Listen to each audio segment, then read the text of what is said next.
오늘 말씀은요, 요한복음 1장 29절입니다. 요한복음 1장 29절 말씀 우리 한 절 함께 선포하겠습니다. 이튿날 요한이 예수께서 자기에게 나오심을 보고 이르되 세상 죄를 지고 가는 하나님의 어린 양이로다. 한 번 더 선포할까요? 이튿날 요한이 예수께서 자기에게 나오심을 보고 이르되 보라 세상 죄를 지고 가는 하나님의 어린 양이로다. 레위기 16장 말씀에 보면 우리 대속죄일, 유대인들의 그 히브리 말로 욤키프루라고 하는데 대속죄일 규율에 대한 말씀이 레위기 16장에 나옵니다. 아주 자세하게 나오죠. 1년에 한 번 대제사장이 온 백성의 죄를 대속하기 위해 하나님께 제사하는 날인데 이 대속죄일에는요 다른 제사와는 다른 좀 특이사항이 있습니다. 1년에 한 번 드려지는 제사라는 것 자체로도 특이사항이지만 그 대속죄일, 즉 하나님께 드려지는 그 대속죄일의 제사 내용을 보면 특이사항이 있는데 그게 바로 아사셀을 위하여라는 그 염소에 관한 내용입니다. 16장 8절에 10절 말씀을 보면 두 염소를 위하여 제비 뽑되 한 염소는 여호와를 위하고 한 제비는 여호와를 위하고 한 제비는 아사셀을 위하여 할지며 아론은 여호와를 위하여 제비 뽑은 염소를 속죄제로 드리고 아사셀을 위하여 제비 뽑은 염소는 산채로 여호와 앞에 두었다가 그것으로 속죄하고 아사셀을 위하여 광야로 보낼지니라. 두 마리의 염소를 드리는데 한 마리는 그 번제 속죄제로 하나님께 드려지고 한 마리는 그 제사 자체 내용이 뭐냐면 광야로 보내는 것으로 제사를 드리라라고 표현합니다. 죽이는 것이 아니라 광야로 보내는 것으로 제사를 드린다. 그래서 16장 21절에서 22절 말씀 보면 이런 말씀이 있습니다. 아론은 그의 두 손으로 살아있는 염소의 머리에 안수하고 이스라엘 자손의 모든 불의와 그 범한 모든 죄를 아뢰고 그 죄를 염소의 머리에 두어 미리 정한 사람에게 맡겨 광야로 보낼지니 염소가 그들의 모든 불의를 지고 접근하기 어려운 땅에 이르거든 그는 그 염소를 광야에 놓을지니라. 염소에게 모든 백성들의 죄를 전가시킵니다. 두 가지 제사가 같이 드려지는데 두 마리 염소를 놓고 제비를 뽑는다는 거예요. 그래서 어느 것이든 간에 먼저 뽑힌 노는 속죄제로 드리고 또한 뽑힌 이 한 마리 염소는 거기다가 백성들의 모든 불의와 죄를 전가시켜서 광야로 보내는데 한참을 광야로 들어가서 정말 아무도 없는 광야에다가 그 염소를 보내는 것으로 제사가 되게 한다는 겁니다. 그게 바로 아사셀을 위한 제사다 이렇게 얘기하는 거죠. 이 아사셀이라는 말은 21절 말씀을 근거로 내 보냄을 받은 염소라는 뜻을 갖고 있습니다. 여러 가지 신학적 의견들이 있는데 오늘 본문 레위기 16장 말씀만을 가지고 좀 이 아사셀이라는 내용을 살펴보자면 이 아사셀의 염소는 무엇을 뜻하는가 하면 다름 아닌 예수 그리스도를 뜻합니다.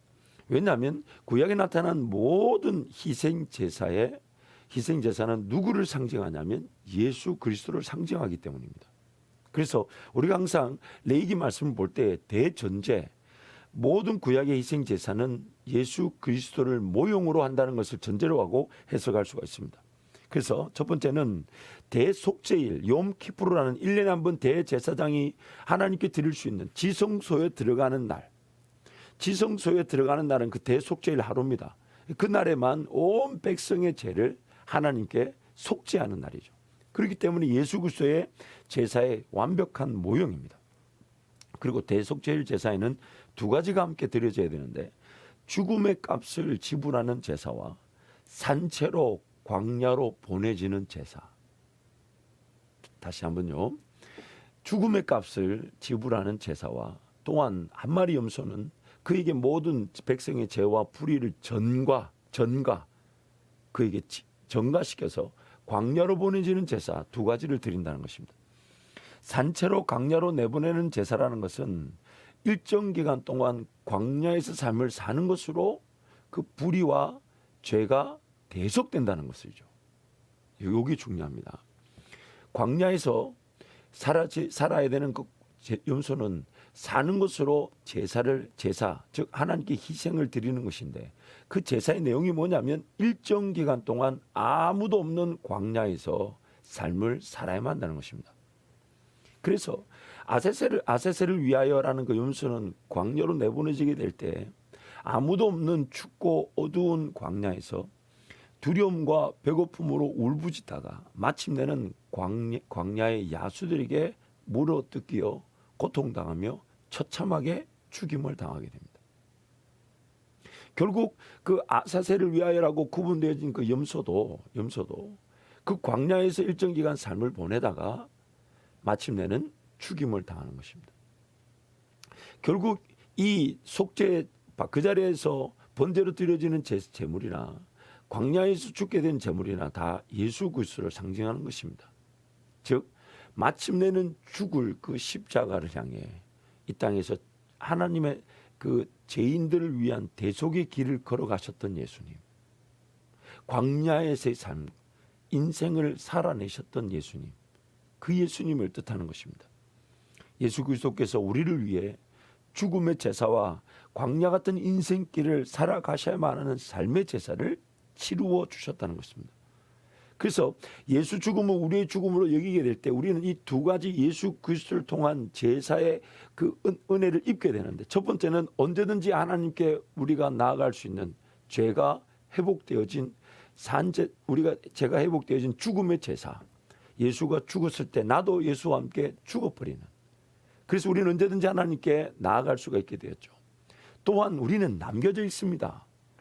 남아있는 이 삶이 바로 광야 같은 인생 속에서 하나님께 영광이 되는 제사와 같은 삶을 살아가게 되는 것입니다. 살아가게 되는 것입니다. 예수의 죽음을 우리의 죽음으로 여기고 우리도 광야 같은 삶의 제사를 하나님께 올려드리기 위해 이 땅에 남겨져 있는 것입니다. 우리는 예수가 간 길을 따라가고 있기 때문이죠. 그래서 우리 삶 자체가 거룩한 산 제사와 같이 하나님께 드려지는 것입니다. 우리의 삶 자체가 거룩한 산 제사와 같이, 즉 우리의 삶 자체가 하나님께 드려지는 것입니다. 물론 이 염소와는 다른, 그리고 예수 그리스도와는 다릅니다.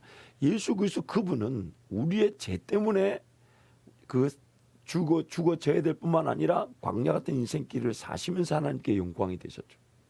그러나 우리는 이제 예수가 죽은 그 죽음으로 우리도 죽음으로 여겨져서 이제 이 광야 같은 인생길을 하나님의 영광의 기회로 하나님과 함께 동행하며 하나님 그분을 더 알아가고 하나님 그분이 기뻐하실 일에 나도 함께, 마치 하나님께서 영혼들을 찾아오시는 그 전쟁에 나도 하나님과 함께 동행하다 보니까 그 전쟁에서 하나님의 그 전쟁 방식을 배우고 하나님의 전쟁 승리를 맛보게 되면서 하나님께 영광이 되는 삶, 그래서 우리는 거룩한 산 제사와 같은 예배를 통해 하나님을 영화롭게 하는 것입니다. 그래서 로마서 12장 2절 말씀 1절 말씀 보면 하나님이 기뻐하시는 제사, 즉 거룩한 산 제물로 우리 몸을 드리라, 이렇게 표현합니다. 이는 너희가 드릴 영적 예배다. 영적 예배다. 그래서 히브리서 13장 12절에서 13절 말씀을 이렇게 말합니다. 우리 함께 선포하겠습니다.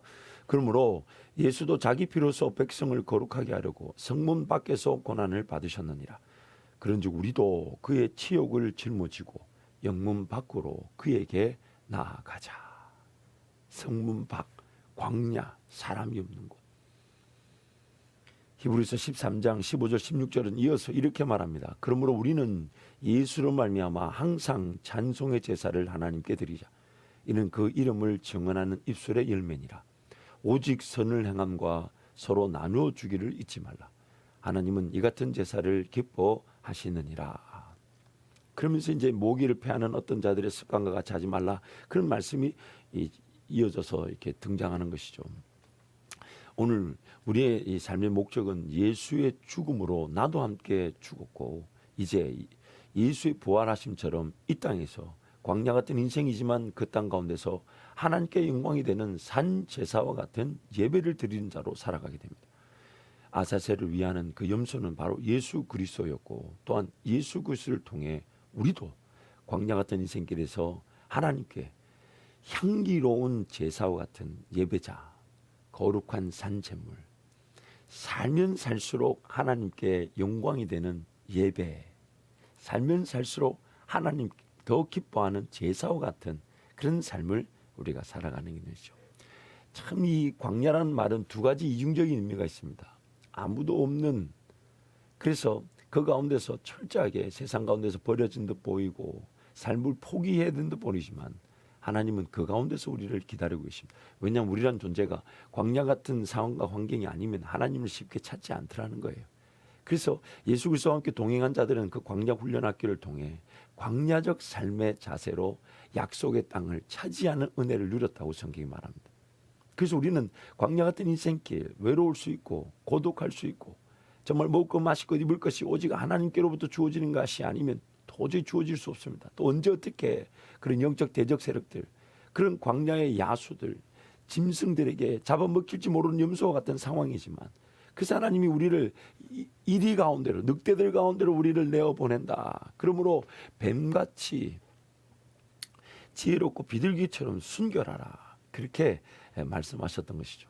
오늘 우리 삶 사라지면 사라질수록 하나님께 영광이 되는 제사와 같은 예배, 제사와 같은 예배자로 살아가게 되는 것입니다. 이 시간 함께 통성으로 같이 기도하겠습니다. 여러분 고난 주간입니다. 한 주간 예수 그리스도의 그 구속의 은혜, 우리를 위하여 고통을 당하신 예수 그리스도의 은혜를 묵상하며 또한 우리도 예수님처럼 이 땅의 삶을 살아가게 될 것인데, 여러분 기도하실 때 하나님 예수 그리스도께서 우리에게 베푸신 그 은혜를 온전히 누리게 하여 주시되, 무엇보다 예수 그리스도의 죽음에 함께 죽어 이제 예수 그리스도와 함께 사는 자답게 살면 살수록 그 광야 같은 인생길에서 오히려 하나님 한 분이면 충분하고 하나님 때문에 살아가며 하나님께 영광 올려드리는 제사와 같은 예배자, 제사와 같은 삶이 되게 하여 주옵소서. 주님 잡고 함께 기도합니다. 주여